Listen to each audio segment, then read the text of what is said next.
दिल्लीचे मुख्यमंत्री अरविंद केजरीवाल यांना ईडीनं केलेल्या अटकेचा राष्ट्रवादी काँग्रेस शरदचंद्र पवार पक्षाचे सर्वेसर्वा शरद पवार यांनी निषेध व्यक्त केलाय। केजरीवालांच्या अटकेची कारवाई चुकीची आहे असा त्यांनी आज झालेल्या पत्रकार परिषदेत ते बोलत होते।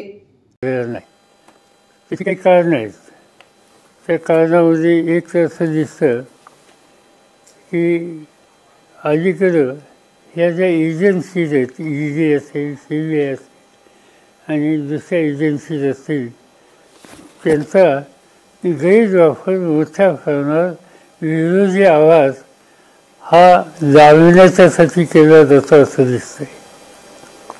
त्याचं पहिलं उदाहरण असं की काँग्रेस पक्ष त्यांचं जे बँकेचं अकाउंट आहे ते गोठवलं, बँकेचं अकाउंट त्यांचं गोठवल्याच्यामुळं त्यांची फसाद यंत्रणेला जे काही त्यांनी नियोजन केलं होतं ते संकटात आलं। छापाई थांबली, लोकांचा प्रवास, प्रचाराच्या संबंधीच्या बाकीच्या सुविधा, या सगळ्या गोष्टी या पद्धतीने त्यांचं खातं गोठवून त्या ठिकाणी थांबवल्या आणि एका दृष्टीनं देशाच्या महत्त्वाच्या पक्षाला आज प्रचार करण्यासाठी साधन सामुग्री ही सुद्धा उपलब्ध करून द्यायची नाही, त्यांची स्वतःची ही चोखाची भूमिका यापूर्वी कधी झाली नव्हती, आज त्या ठिकाणी ती झाली।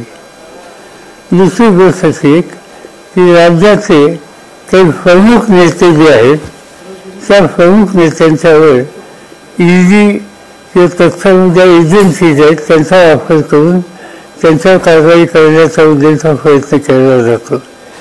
याचं पहिलं उदाहरण झारखंडचे मुख्यमंत्री ते आदिवासी आहेत, हे आदिवासींचं राज्य आहे आणि आदिवासींच्या राज्यात अतिशय ज्यांचा प्रभाव आहे अशा व्यक्तीला काही त्यांचा आरोप करून चौकशी लावून त्यांना तुरुंगात टाकलं, मुख्यमंत्र्यांना तुरुंगात टाकल्याचा संबंधीचा निकाल तो झाला।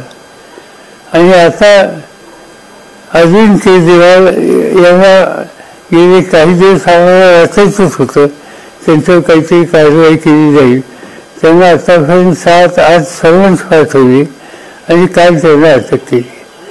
अटक कशासाठी केली तर मध्य धरून, प्रत्येक राज्यामध्ये मध्य धरून असतं आणि त्यांनी त्याची पॉलिसी तयार केली। ती पॉलिसी तयार करण्याचा अधिकार हा मंत्रिमंडळाचा असतो, कुठल्याही गोष्टीचा। शेवटी मंत्रिमंडळ म्हणजे काय, मंत्रिमंडळ म्हणजे त्या राज्याच्या वेगवेगळ्या प्रश्नांची धोरणं ठरवणारी अधिकृत यंत्रणा आणि त्या मंत्रिमंडळाने ती पॉलिसी ठरवली।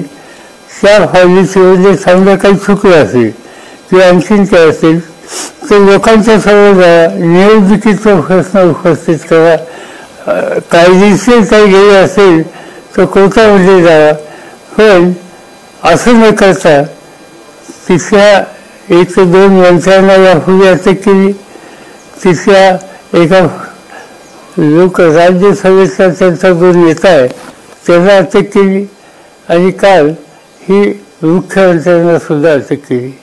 म्हणजे राज्याच्या प्रमुखाला अटक करणं आणि त्यांनी धोरणं ठरवली, त्या धोरणाच्या साठी अटक करणं हे टोटल गैरवाजी आहे, चुकीचं आहे।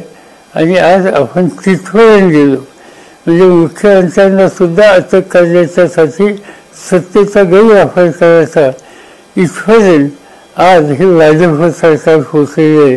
ही ह्या निवडणुका फेर म्हणजे मोकळ्या वातावरणात व्हाव्याची जी अपेक्षा आहे त्याबद्दलची चिंतेची अवस्था आज या ठिकाणी निर्माण झालेली आहे। मला स्वतःला दिल्लीची जी माहिती आहे त्यामुळं एक गोष्ट दिसतंय की केजरीवालला अटक झाली, त्याचा परिणाम उद्याच्याला केजरीवालच्या 100% जागा निवडून येते। मागच्या निवडणुकीमध्ये तिथे ज्या विधानसभेच्या निवडणुका झाल्या, आता 11 राज्यात लक्षात नाही, 80 का 82 आमदार असतात तिथं, त्याच्यात 2च जागा फक्त भाजपच्या आल्या, बाकी सगळ्या केजरीवालच्या आल्या। आता ही मागच्या अवस्था होती। आता केजरीवालला अटक केल्याच्या नंतर त्या 2 सुद्धा येणार नाही.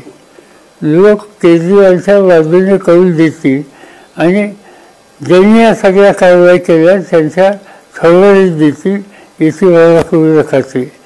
मुख्यमंत्र्यांना अटक करणं, सत्तेचा गैरवापर करणं, निवडणुकीच्या प्रक्रियेमध्ये या प्रकारचं दहशतीचं वातावरण करणं, या सगळ्या गोष्टीचा मी तीव्र निषेध करतो.